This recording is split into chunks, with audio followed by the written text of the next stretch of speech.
Good morning, good afternoon, and good evening. When you're tuned in, you're with Lady Business and Give It to the People Radio, where you're going to get enlightened, enhanced, empowered, and enriched. Make sure that you always tune in to Give It to the People Radio.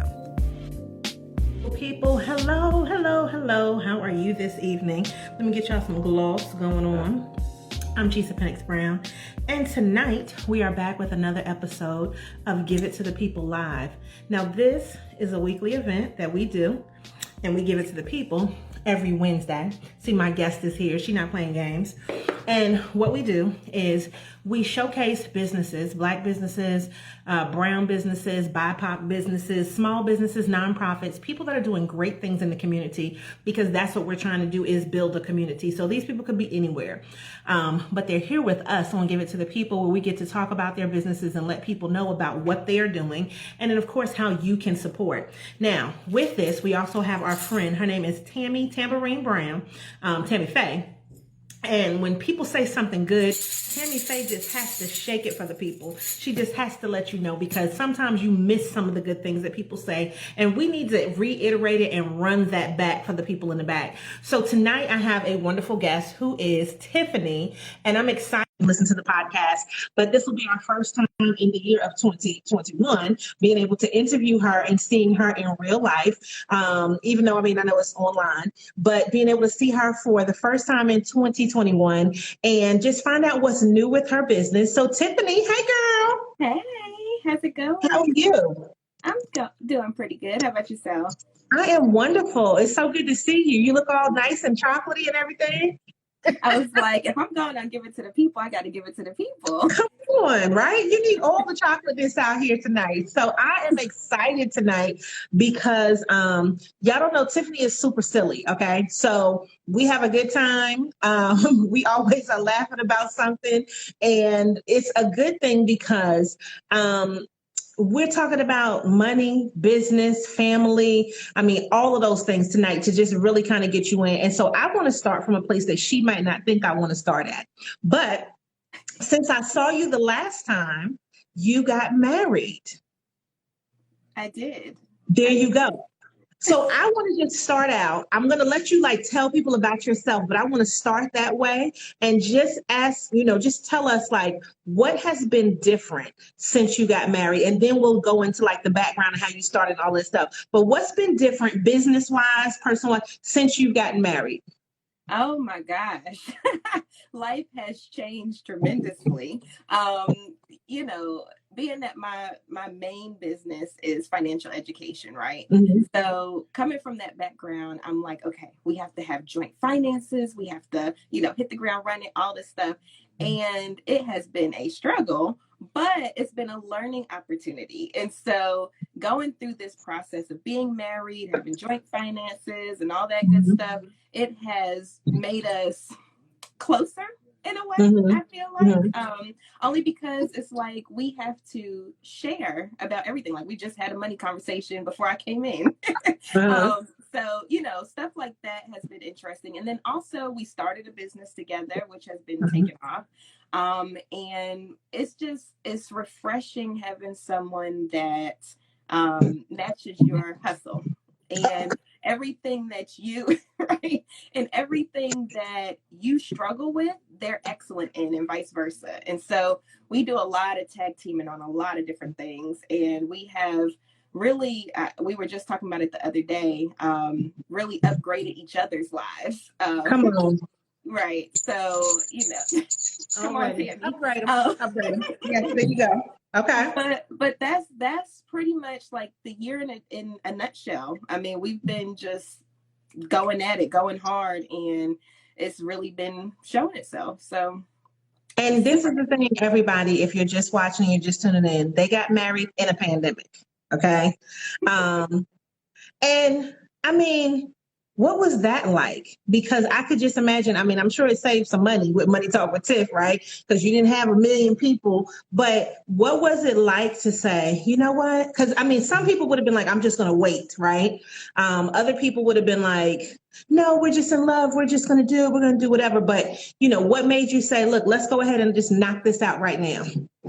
Well, so we have an interesting love story just in general, because we just met each other December 2019. via Facebook dating, right? And What? so, yes. I did not know that. Yes. And so, we got married May 20th of 2020. And so that was like, what, 5 months or so? But it's crazy because I never felt, and him the same, right? We never felt like we wanted to marry the people that we were with before. And so just the way it all came together. But our wedding, it's funny because my ideal wedding was just going to the Justice of the Peace. But the Justice of the Peace was closed because it was COVID. Yeah. And so we ended up having a Zoom wedding, which ended up being, he went to school for video production. So like, if I show you how he has everything set up with the lighting, like, and all of this stuff going on right now, that's how our wedding was. So we had a green screen, and our theme was going back to Africa, right? Because I love Afrocentric. I have that vibe. And so we did a whole back to Africa thing. And so in the background on the Zoom call, it had the African safari. And then when he wasn't playing. Right. And then when I was, we had the lights set up and everything. But when I was coming down the hallway, which was my aisle, I had on my African dress. I was barefoot. Like, it was just very relaxed. And we only had, his mom, my mom, his sister. It was like a handful of people that was here with us. And then we had 40 people from, I would say, 6 different states join us, which was great because when you think about it, if we would have had a real wedding, that wouldn't have been possible. Like, my grandma that lived in Florida was there, and she's not doing too well. So it's like, I was like, is this the future of weddings where everybody can come? You know what I'm saying? So I really enjoyed it. No, ma'am, back that up. That's the only thing I don't agree with. Even if it's virtual, honey, everybody still can't come to my stuff. Okay. Yeah. No. Girl. Because look, they'll be online typing. No. We don't have time for that. Good vibes only, right? And I have a story behind that too. You can't stop all the drama, even if it's virtual. So, but other than, a little hiccups here and there, it was a good experience. And I did get slightly upset because, me, I'm very, very cheap. I like to save money. And so I was like, people need to eat before they come. Well, my husband, he was like, well, let's just go ahead and get something. So we did get something. So we did spend more than I thought we would, which was only like $200. But still, I was like, get it together. She said, listen, but you know what? The thing is, you did what you wanted to do, right? And I mean, I'm sure that everybody was happy with it. So that's the important thing. But the thing that you mentioned was putting the finances together. And a lot of people don't necessarily want to do that, but because it's not for everybody, you know what I mean? And I've seen some people do everything and it works out well. I've seen people do separate things. I mean, it just works however it works. But based on that, and now that I know, which I didn't know, there was such a short time from meeting till we're married, what made you feel confident enough to be able to be like, not only is this my husband, but we can start a business together? Like, that's what I want to know. That is a really great question. And it's real, girl. I'm over here like, Tiffany, what were you thinking? And I think I was just letting it play out. You know what I'm saying? Like, it could have went a completely different way, and I just put myself out there. He put himself out there. You know what I'm saying? But I think what made it work was that we have the same thought process. We have the same mindset. And so we are both, and he was a business owner before we got married. I was a business owner before we got married. And so you have 2 business owners with multiple different businesses apiece. And so now we're like, oh, how can we make money together? And so it was kind of like a natural progression from that. And not to make it sound all like gumdrops and lollipops, because it wasn't. We eased into it. We got our first van, we started running that, got the second van, started running that, and we made sure that we paced ourselves. Now, we were just talking the other day, like, we went from not only being new boyfriend, girlfriend, whatever you want to call it, to starting a business, to combining finances, to all of these different things while we were still trying to learn each other. So so it was a very interesting journey. And don't get me wrong, we're still on the journey together, but we have learned so much about each other and ourselves by having those complications, like business is a complication. I'm sitting here, I'm like, in my mind, I'm like, this is amazing. And I'm saying it in my mind. When I think about stuff, I look off to the side. I'm thinking and while I'm listening to you. I cannot imagine that everybody could do that. Like that to me, I don't know what kind of magic, wonderful voodoo skill set, from the motherland you have, because I'm saying like, okay, let's get together. Let's see if we like each other, and then, you have to add in, you got two boys, so now you got to get in and understand what's going on with the boys. So it's different relationship dynamics. And I mean, I'm not trying to demean family at all, but business is such a big part of who I am that to me, it's like its own baby outside of kids and anything else, that there is a level of trust that has to happen for you to come into my life. I like you, the kids like you, and hey, why don't we start a business, right? Like that is amazing that you were able to even do that and start it. But you said some things that I know, but I want you to tell people the business that you started. Tell them about that so that this way they can kind of get an understanding of where that went and what made you choose that business in the first place. Okay, so the business that we started together is called Katman Express, and it's a logistics company. So we do expedited freight, pretty much what 18-wheelers do, just on a smaller scale with Sprinter vans and box trucks. So we currently have 6 vehicles on our fleet now. And stop. Yes. Don't stop on me like that now. Okay, hold up. When did y'all start this? So we started it. So our LLC became official July of 2020. So now it's 1 year and a little bit of time because now it's August. 1 year. And really, we didn't really start July. So we really started in like November. So it's been like really quick. And that's why I'm saying, you bad, girl. You bad. That's a bad chick right there. I'm telling you. But this is what I tell people, right? So you know how you were saying, like, it takes a lot of courage, it takes a lot of gusto to do stuff like this. But I have this philosophy that everything you've ever wanted is on the other side of fear, right? So this is what I tell myself all the time. And so for me, I'm a Pisces too, so I'm a feeler. And so yes, I did know because you and my husband are Pisces. I knew that. I was about to say, here goes another fish. Yes, I know how the fish are. So yeah, I'm like, with Pisces, we just go with the flow. We flow with it. And so, having somebody that, because he's a Taurus, right? So Tauruses are more grounded, down there. So there's a lot of stuff where I'm like, oh babe, let's do that. And he's like, and vice versa. And we kind of bounce off of each other like that. Anytime we talk, we're bouncing ideas. We're bouncing ideas constantly. So it's like that helps having someone, like I tell people all the time, who you're with has a tremendous effect on you reaching your full capacity in life. Hold on, pause. Okay. What you just said was Little John and the East Side Boys. Who you with, get crunk. Who you with, get crunk. Who you with, get crunk. Who you with.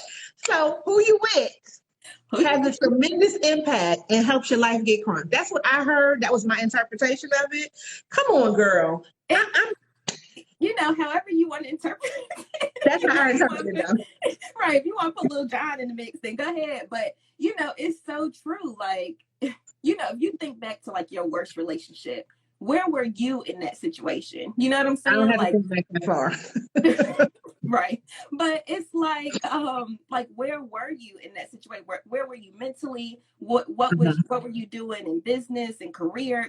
All that stuff. You will be surprised how much the person that you choose to be with plays a role, even if you don't think they play a role. This is the person that you spend the majority of your time together, right? And so if that person's not on the same wavelength as you, then exactly, it's just not going to work. So luckily, we have been on the same wavelength business wise. What we wanted, because it took a lot for him as a man. You know how men are, to be like, oh, I think I'm gonna wife her up. You know what I'm saying, and vice versa. And so we had faith in each other, and we saw the potential in each other. And now what we're doing is bringing that potential out of each other. So, I love it. I mean, the levels of, because it's different for anybody that's looking from the outside looking in. Like, I've been able to see you beforehand, and then, oh, shoot, she's getting married. Then the next thing, I saw the article, that was talking about, okay, they're making XYZ amount a month and all of that. And then I was just like, that's such a short amount of time. And I did not know. And it's, to me, is that lets you know that this was supposed to happen that way. You know what I mean? Because that's such a short amount of time to have so much success in all of these different areas, right? And like I said, you're not discounting anything that didn't go exactly like you wanted, but to still have business and personal, be successful simultaneously with a new marriage, amazing. Like, I'm just totally amazed with it. So, and then did y'all hear what she said? 6 trucks in a year. And it's not even been a year, because technically you really didn't start getting into it till November. It's August, honey. It's August. Oh, hold up. So we have a comment that says, please drop the Facebook dating group name. Oh, They trying to get into that. Right. It was actually just Facebook dating. So if you go on your Facebook app, they have a dating part in there. And we just went on there, separately. We both had just got out of relationships maybe a couple of months prior to meeting each other. Oh my God. Yeah, and I'm just like, and I wasn't even in a place where I was like honestly, at that time, I was just like, I'm gonna get me some free meals. I'm gonna just go on a couple days. I'm done with you. You better get a meal, girl. I was so serious. Like, that was my thought process. I was like, okay, I'm gonna go out on a few days. I'm not really taking anybody serious because I'm not really looking. I just want to go out, eat, have fun, whatever. And lo and behold, I got a whole husband. First of all, get a whole husband. She was looking for a little something, and then she got a whole husband, right? You came back with a value meal. But let me tell you what's so crazy about that. So when me and Mr. Brown met, I had broke up with my ex in September. We met in October. In 2 weeks when we met, so we met October 14th. Then by Halloween, we was boyfriend, girlfriend. And then he was down here and he moved down here in January. That was it. Like, it was that. So, and this is why I'm kind of astonished. I'm not astonished at you meeting and getting together and everything and being married for a certain time. I just know what it was like to get along, make just your relationship part do what it needs to do, let alone then start a business together. Because to me, that's a big choice for somebody to make, that yes, we're going to do this together. And I mean, I think it's an important thing, and I love the fast track with it, but it's something that you were both ready for, which made a huge difference. Because if you weren't ready for it, then it would not have worked out the way that it did. If somebody wasn't as mature, if somebody wasn't, trying to do things the correct way and look out for each other and themselves independently, it would not have worked out that way. So you just come on with the love, with the Black love today. Give it to me. See, that's the important part too. Yes. Like, everything, like, let's say for instance, before we met, there was things that I was lacking in Money Talk with Tiff, where and video production, like pictures, all that stuff, I was like, still kind of am, because we haven't been really focused on it. But it's like tonight, for instance, I was like, hey babe, I got to go on live. Can you get me set up? And if I did a pan around like my area right now, you would be like, well, dang, you set up. Right. But it's we kind of filled each other's gaps, and so when it happened, and this is another crazy part of the story that nobody really knows either. Oh, you're giving me groundbreaking news. Right. Girl, This is breaking. I love groundbreaking. Now let me get up close. What's next? What? Where's the teacup? No. I got a regular cup. No, but the crazy part is, like, we met on December 20th. So right before Christmas, and Christmas weekend, we went on a family trip with me and my kids. You know what I'm saying? And we went up to the mountains and we had a ball. But usually I don't introduce people to my kids that early, especially that early, at least a few months or something. But I feel like that part kind of cemented the whole deal. Like, he felt a part of something. And then not only that, the kids loved him. Like, the whole trip, they just wanted to be around him and all this stuff. And then he treated me like a queen the whole time. And so it kind of, we went from meeting to spending like every minute with each other. And it was a real eye-opening experience. And that's why I tell people, you know me, I'm not fearful really at all. Like, my resume is relentless, but because I have no problem with, doing the next thing, doing the next thing. And so my thing is, I go through life with, I don't want to have any regrets. If I did do something and I learned a hard lesson, I want that lesson to be learned. You know what I mean? I don't want to go through life saying, well, what if I would have did this? And what if I would have did that? And if something feels right to me, because I'm a big feeler, if something feels right, I'm going to go for it. I'm gonna make up a plan and I'm gonna go for it. And so that's kind of what happened with this as well. I didn't really have a plan to have a husband, but it was just like everything lined up perfectly. And it was because I stepped outside of fear and took those few first steps, and then it cemented the whole game plan. So I just need you to know, I just really love it. And I think that people are getting some lessons that they might learn the hard way.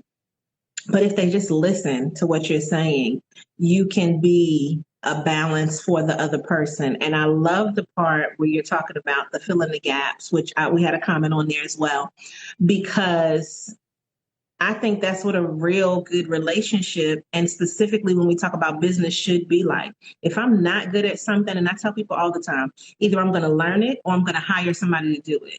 And when you can technically hire your spouse, like, that's even better. You know what I'm saying? Because you don't even have to pay them full price. Just get them a meal, you know what I'm saying? Or some stuff on the side. Give them some stuff on the side. Some dessert. No. Be like, that was your payment. So, when you really get down to it, that's what we should be looking at. And, one of the things that I look at is, how can I not necessarily be more like the other person, but the parts that I'm missing, it's like, I really appreciate that you're like that, because I'm not, and I appreciate that you look at things from a different angle, because maybe I wasn't seeing it that way. And so whether you have a life partner or a business partner or a significant other, partner, that's how things should be. They should be looking out for you and making sure that the totality of what you're doing is solid, because they are paying attention to what you're not paying attention to. So when you have people that are, and I think that works really well for introverts and extroverts specifically, which works well for me, of course, because everybody knows I'm a super extrovert, but it's things that I don't pay attention to. And he does, and it's not in a bad way. It's just, you're looking at it from a totally different type of lens, not even because, like, even with my ex, we were both extroverts. That a horrible combination. Now, I'm not saying that can't work for other people, but I think that as you get older and more mature, because you don't have to be older to be mature, but you learn when to, and this is my personal opinion, when to shut up. Like, you might be right, but it might be time for you to just not say anything. And that, to me, has been one of the biggest lessons that I would say that I've learned. And that's probably what messes up relationships as well. So this is what I want to know. Tell the people how you even got started with Money Talk with Tiff. Well, Tiff, but T. Tell them how you got started with that in the first place. Yeah, so I just love money. I mean, and not in the way, not in the way of like, oh, I'm like a gold digger or, I just love to spend money. I just love to learn how to maximize money. Like that is my thing. Like if I could just live life and save as much money as possible, like I would be happy. Like if But bills, would you spend anything though, Tiff? Because I mean, like you're talking about just saving. Sometimes the people that just say stuff like that, they're not fun because they don't want to spend their money. Like, I have been told that before. No, I'm just kidding. mm-hmm. You just want to be like Scrooge McDuck and swim through gold coins, and you're happy. But you know what? Everybody has their vice. Everybody has what they like to spend money on. And what I like to spend money on, it's not clothes, it's not shoes, it's not. What is it? It's technology. I love technology. So I will spend a lot of money on technology. That's just what I like to spend money on. And that's why I tell people when you are trying to get your finances in order and stuff like that, and you working on your budget, you don't have to deprive yourself. Think of a budget as a way to give yourself permission, right? So you're giving yourself permission to spend on the things that you want to spend on. And so my thing is, I don't really have a clothing budget because I don't really care about clothing like that. I might have $50 in there for the month. What I care about is my technology. So the stuff I use to run my business, the new things, the new and greatest. I told my husband the other day, I said, because we kind of need a new car. The air condition wasn't working for a little bit. We just got that fixed. There's a big crack in the windshield. It's all two-toned and stuff because I had an accident. So, all of that stuff doesn't really matter to me. But I told my husband, if I was to get a new car, I want a Tesla. Why? Because it's so technology heavy. Like that is the drawing point for me. And so I was like, I will ride around in this two-tone, no air conditioned, windshield cracked, making that sacrifice. So my next move could be my best move. And it'll be the move that I have always wanted to make. You know what I mean? Okay. Yes. So that's what I tell people, like, don't think that, everybody wants to spend on something. And there's nothing wrong with that. You just have to make sure that it aligns with what your goals are. So if you love being a fashionista, spend money on clothes. If you love technology, spend money on technology, but you just have to make sure that everything is aligning, Oh, Kashi, she was saying, you're going to get a Tesla. Yes, ma'am. Yes, I am. So there you go. I mean, that's what I tell people. So when I started Money Talk with Tiff, it was just years. So I was the one 16 years old when I first got my first job. I had a car payment because my mom gave me that hard lesson up front. My car payment was like $365 a month, and I was only making $7.25. So as you can imagine, took all your money. Right. As you can imagine, I had to learn how to make my money stretch. And so what did I start doing at 16? Couponing, because I learned that, look, I can use these little pieces of paper, and this is like money. And so I can take this shopping cart full of stuff. Like I would go into the store, get a shopping cart full, and only pay like $20 at 16. And people were looking like the cashier, the cashiers and stuff. They were like, "How are you doing this? Like, what?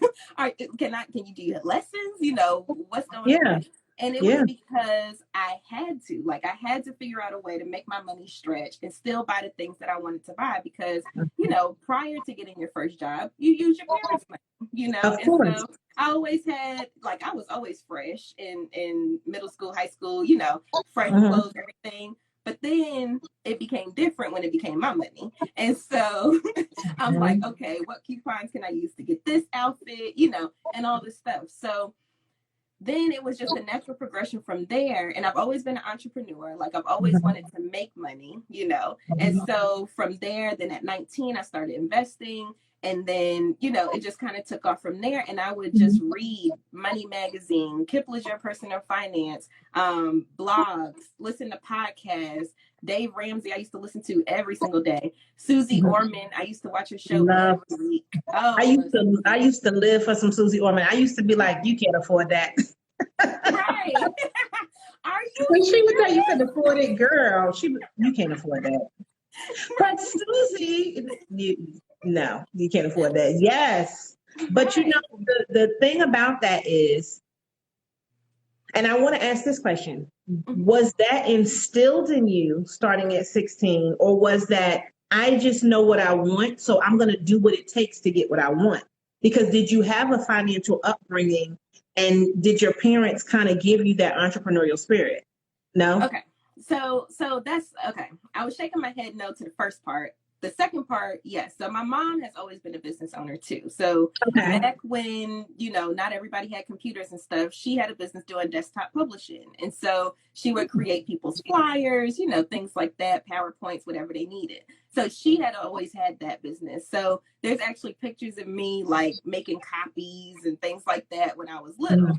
Now, as far as like the good financial role model, absolutely not. Okay. Nobody in my family, nobody. But see, what I feel is that when you are met with adversity, right? So in my case, adversity was everybody in my immediate family, they filed for bankruptcy at one point or another, sometimes twice. And then, we've gone through foreclosures and all that stuff. Now, all of that adversity, you either follow the same footsteps or you take the complete opposite approach because now you're terrified. And so Mhm. I was on that end of the spectrum. I was That's terrified. good. I was terrified of credit. I remember being younger and my mom had a stack of credit cards like this much. Like we would go to the store, department stores. They always ask me to check out. Oh, would you like to save 20% today? If you sign a credit card, blah blah blah. And she would whisper over to me, "I know I'm not gonna get it." And then she would be like, "Yeah, sure." And then they'd be like, "Approved." And she's like, "Oh, let me go add some more stuff." That type of Uh-huh. thing. And It's a so trap. Yeah, but it's a trap how they try to get you. They be like, and I be like, no. And my first thing to them, and I just say it real nasty too. I don't know why. But I'd be like, no. If I don't have the money to pay for it, I don't need it, honey. and And I then some people seem like they get offended, but I'm just like, no. And then other people are like, that's really a smart way to think about it. But they're thinking about if I get one more person to get a card, I get a bonus, so I get some money from it. And I'm just like, it won't be the kid, not me today. Mm-mm. Mm-mm. Exactly. And see, that was the thing. My mom said yes every single time. Like I don't remember a time where she said no. And Okay. see, that made me realize, I'm terrified of credit. I did not want a credit card. And I didn't get my first credit card until I was like 23, 23 or Mm-hmm. 24 or something like that. And the Mm-hmm. only reason I got it is because you have to have credit to get credit and vice versa. So it's like, Mm-hmm. oh my gosh, like I have to go through this process if I want anything at this Mm-hmm. point. And so I reluctantly got my first card, and all I Mm-hmm. did was pay it off, pay it off, like almost immediately because I was so terrified. Like, I mean, Mm-hmm. it would only last like a day or two. And that's why I tell people, you don't have to carry a balance. That's a myth. That's a myth made up by the credit card companies because they want to get your money. I just swiped, paid it off in like a couple of days, and that's how I built my credit. Because like Mm-hmm. I said, I was terrified of carrying a balance. I didn't want to. Yeah. And so just learning about these little intricacies. A lot of stuff I learned by not only reading, but just going through, Okay. I feel like experience is the best teacher. And Mm-hmm. so there have been times like before I was able to get my financial life in order, I was working two jobs in school. I was using my tax refund and my student loan refunds to keep a roof over me and my son's heads. You know what Mm-hmm. I'm saying? And But you were so doing what you had to do, though.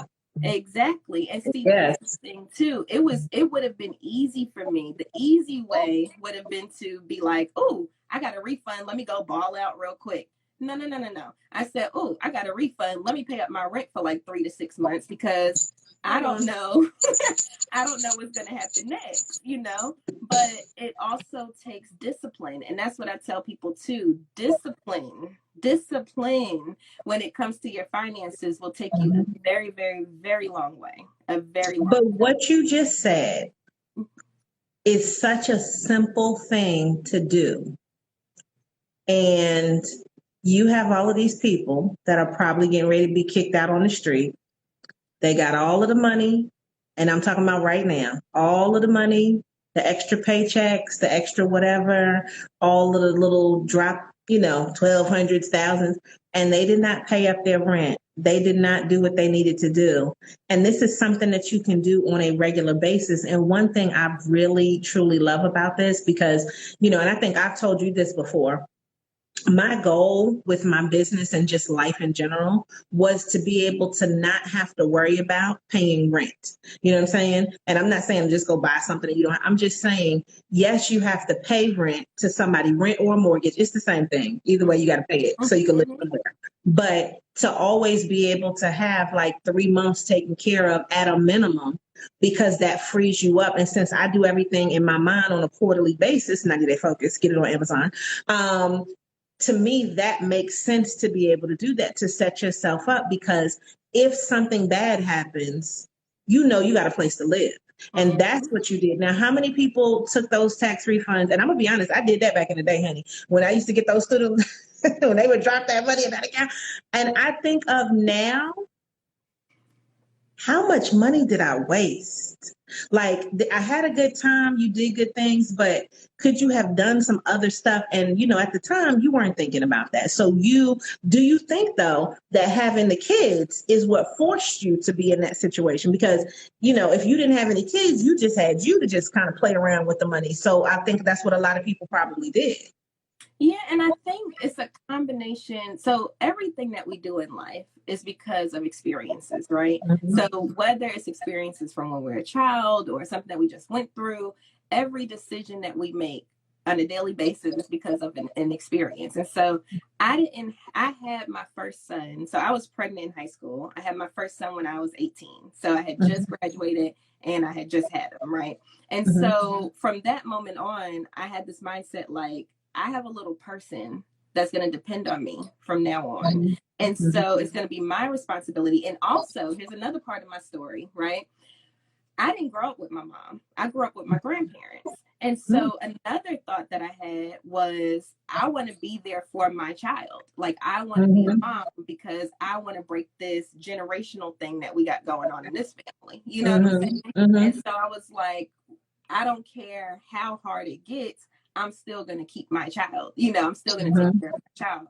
And so that extra, push, like, I feel like, and I say this all the time, like, my son saved my life, I feel like it gave me so, like, when I had him, it gave me so much purpose, because I have a long history, and I talk about this all the time, of anxiety and depression. Like, I've been diagnosed with severe long-term depression. I've tried to kill myself multiple times. And the first time was like when I was like 5 or 6 years old, right?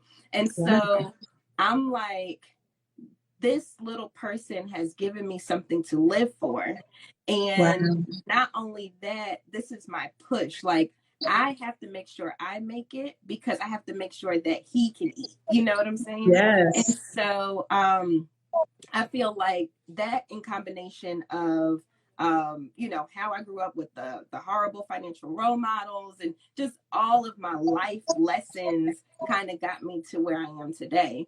And with the mindset that I have, because I'm like, I don't care if, well, at the time we was getting food stamps, so I wasn't really worried about food, but I was like, we need a place to lay our head. Like, that's my priority number one. And I don't care what I have to sacrifice to make sure that we have a roof over our head, because that's important, And so were my friends like, oh, girl, let's go on a trip. Oh, girl, let's go out. Oh, let's do this. Da, da, da, da. I did go out sometimes, but after my rent was paid, you know what I'm saying? After everything else, right, after everything else was in order, then I had fun, And so I think having a child really taught me how to sacrifice, because there's a bigger purpose here. It's not all about me, It's not all about me. And so now I know how to be selfless.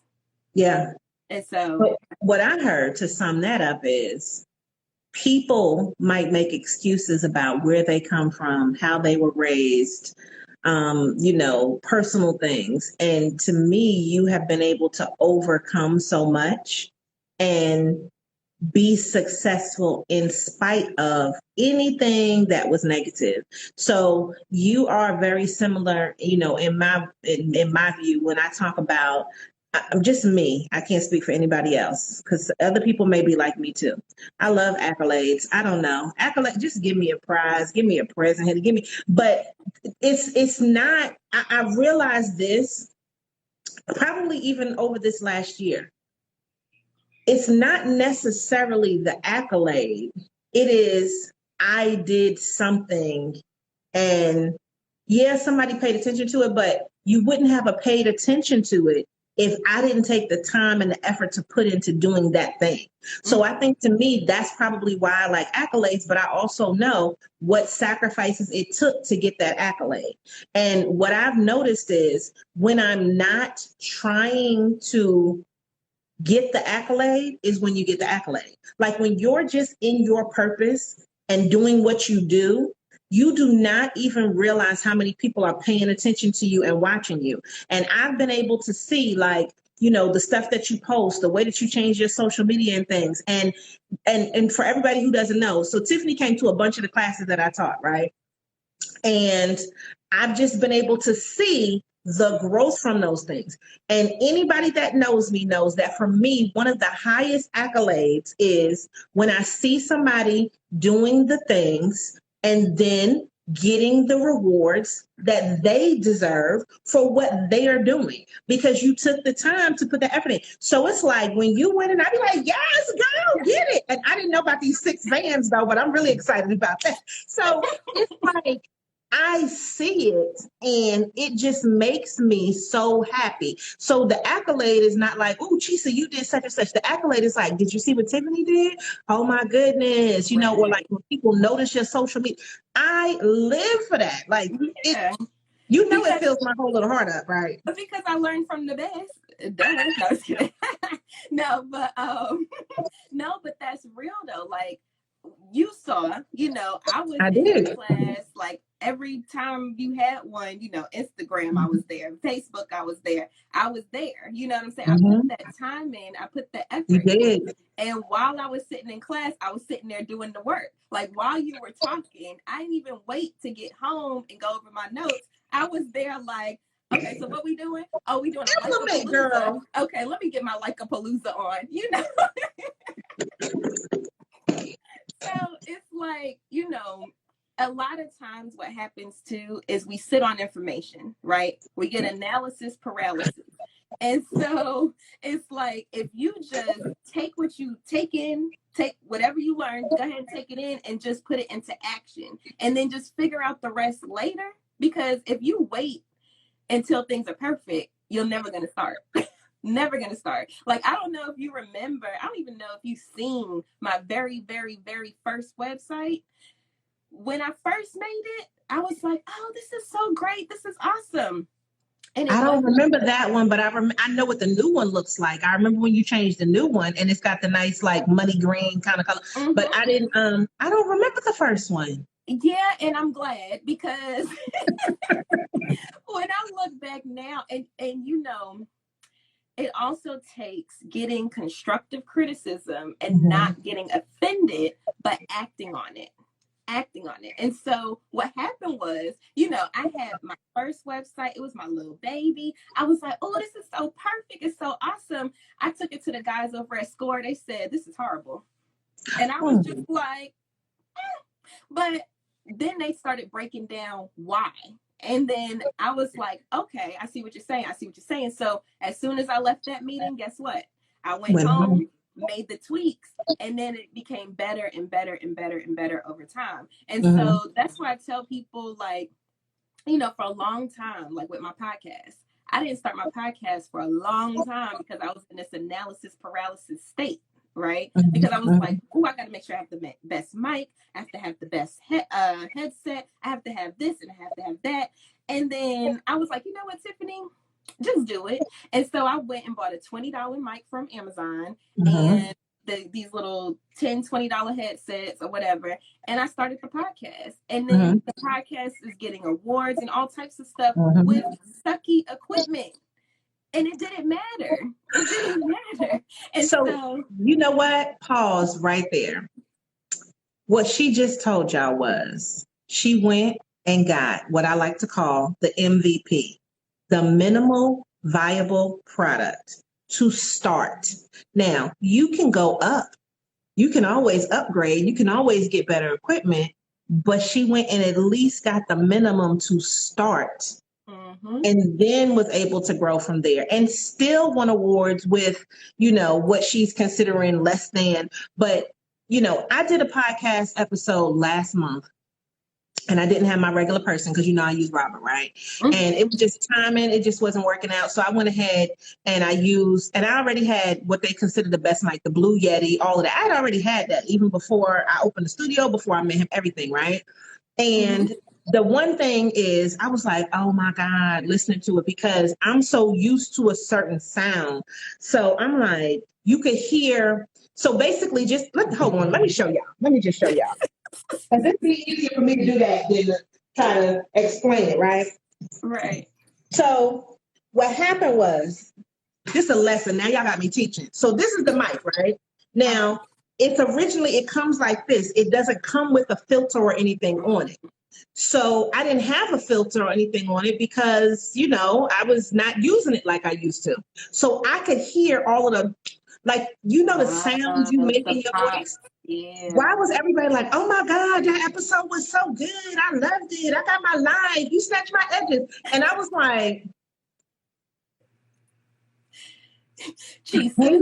but I'm like, I hated the sound. So when I listened to it back, I was like, no, I got to go ahead and buy my little filter, put this on here. And then everything has come out crystal clear since then. But it is amazing how critical we can be of ourselves with these businesses. And I'm not even just talking about like we could do it on our personal lives, but you started.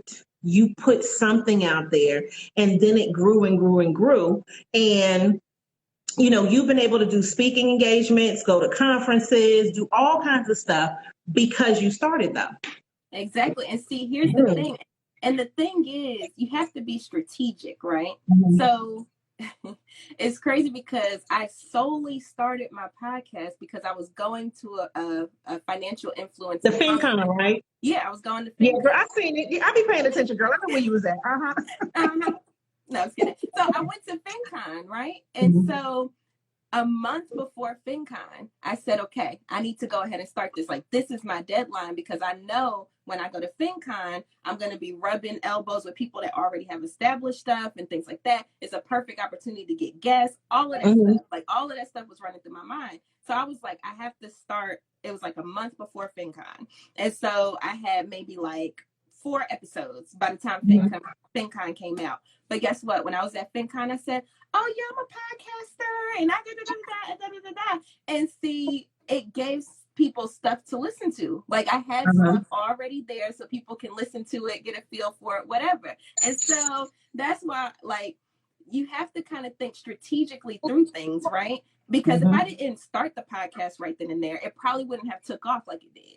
Because I used that as a catalyst for it to take off. That was like my way of advertising. Like everywhere I went, I was like, I had they have like these little buttons, like if you're a blogger, podcaster, whatever. I had the podcaster, I had the blogger, I had the YouTuber, all these things, just so people can ask me questions like, oh, you're a blogger. Oh, what's your channel? What's your podcast? That type of thing. And so that was my marketing opportunity to kind of take my podcast to the next level. And the crazy part about it is when I started the podcast, I thought it was just going to be monologues. I thought it was just going to be me talking out blog articles pretty much. And it's became mostly interviews because after people started hearing the first 3 or so episodes, because the first 3 was all monologue, I was just trying to get it out there.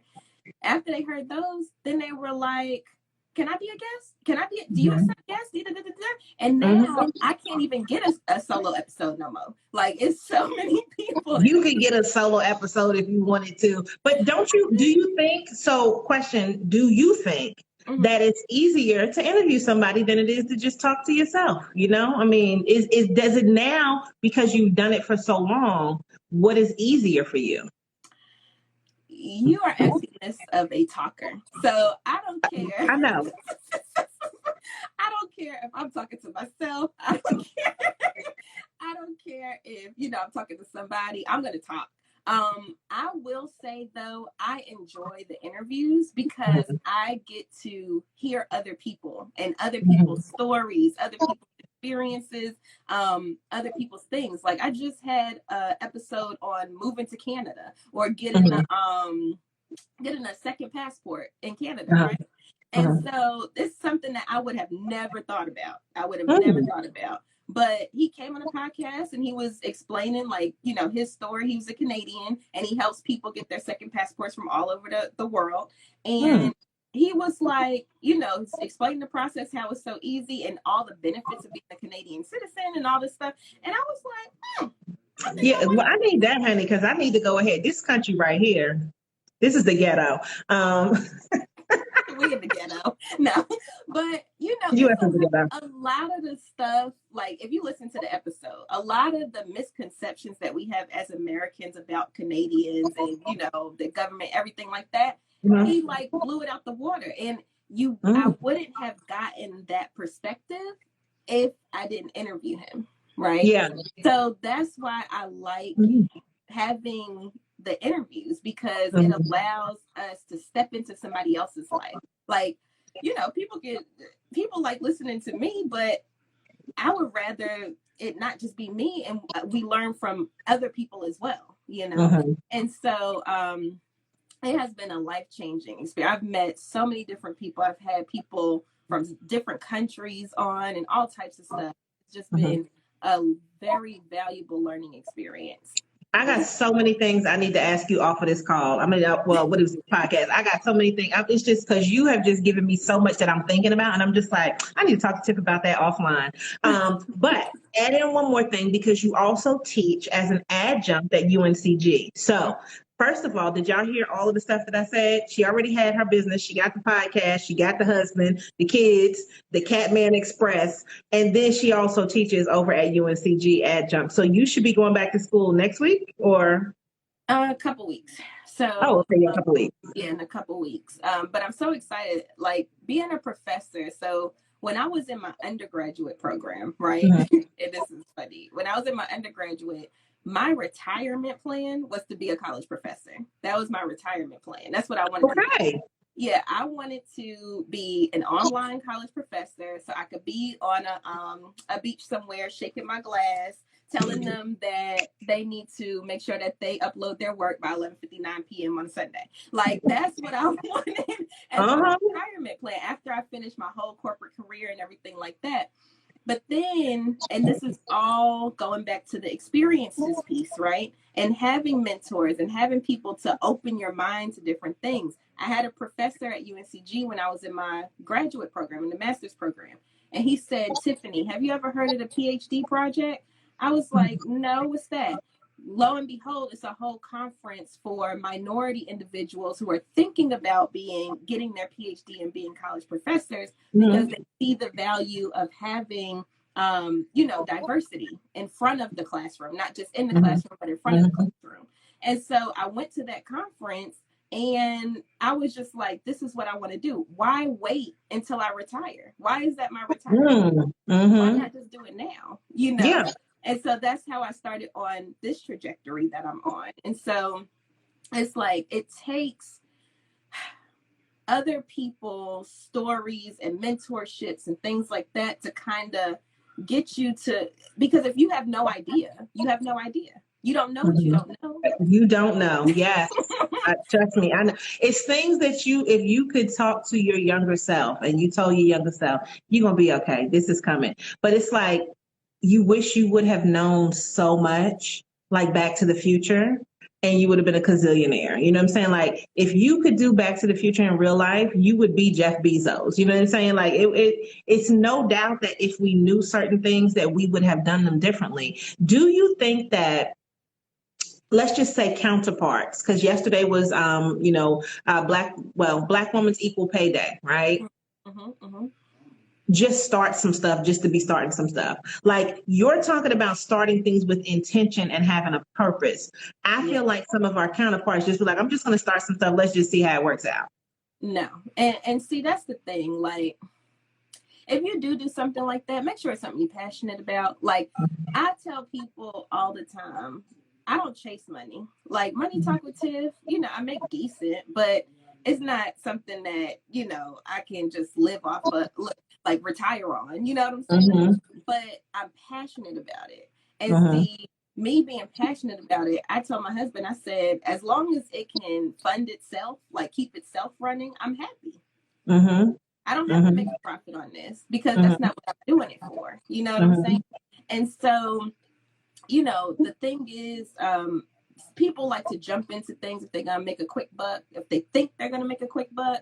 And that's how you set yourself up for failure. Even if you're not a business owner and you're in working a job, corporate America, warehouse, wherever, a lot of people follow the money and then they end up miserable. And so I have the thought process of I'm not going to do anything unless it's enjoyable for me.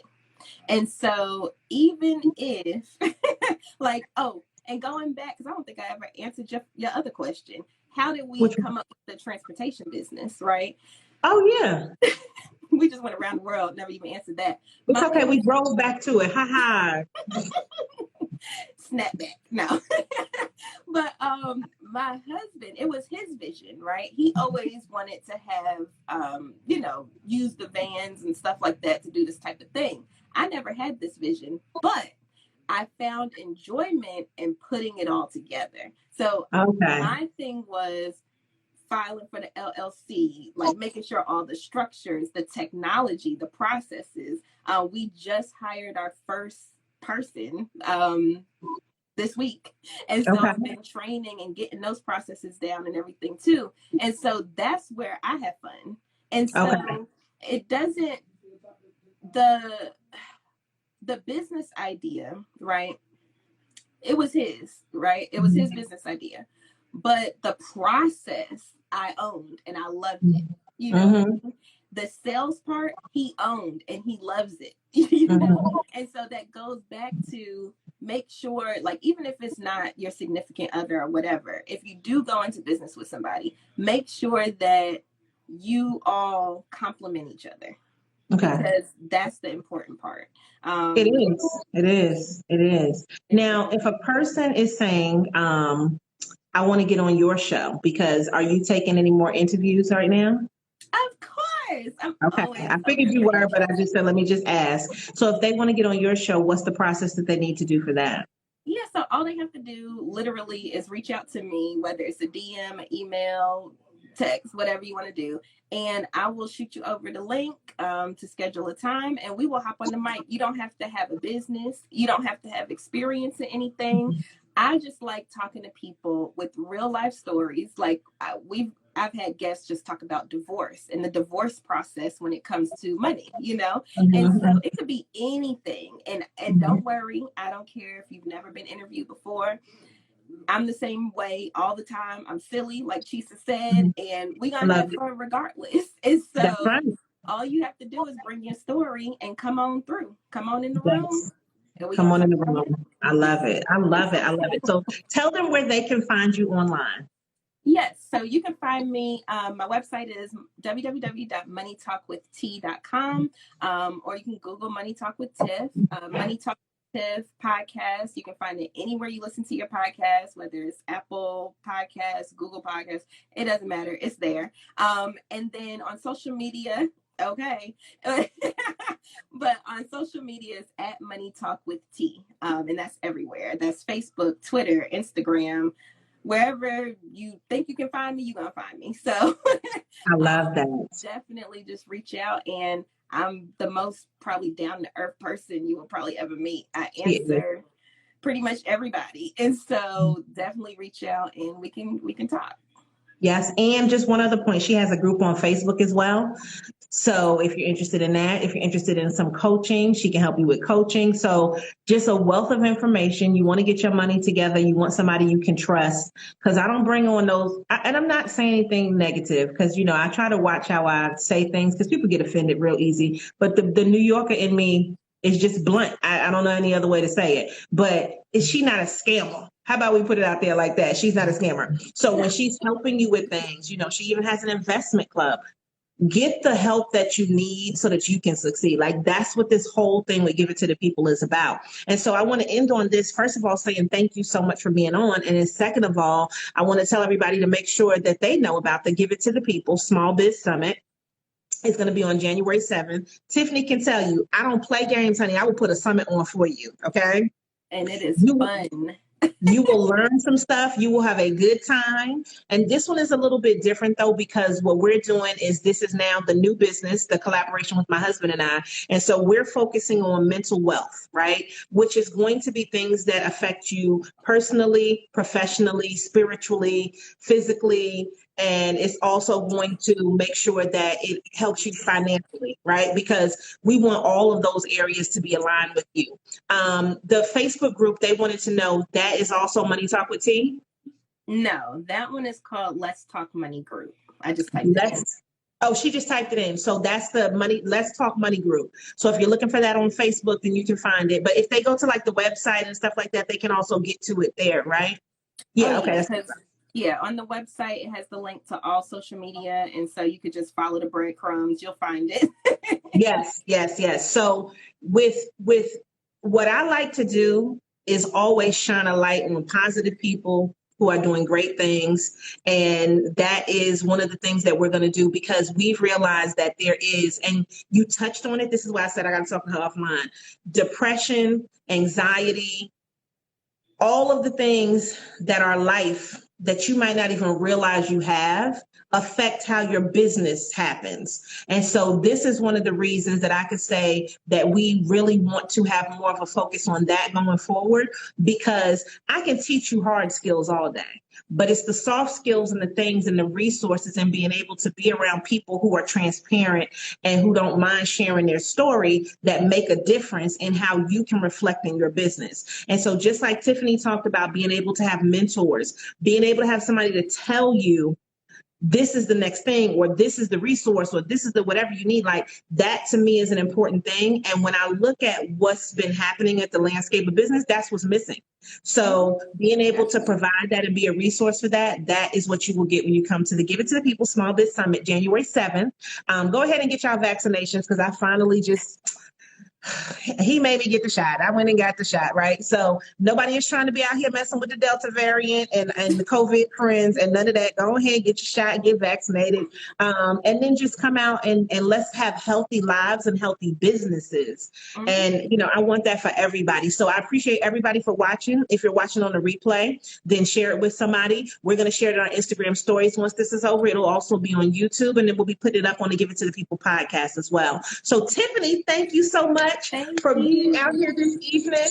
And you got all kinds of quotables in here, girls. I just need to chop this up and just drop all the quotables that you put out tonight, because you gave all the life, just FYI.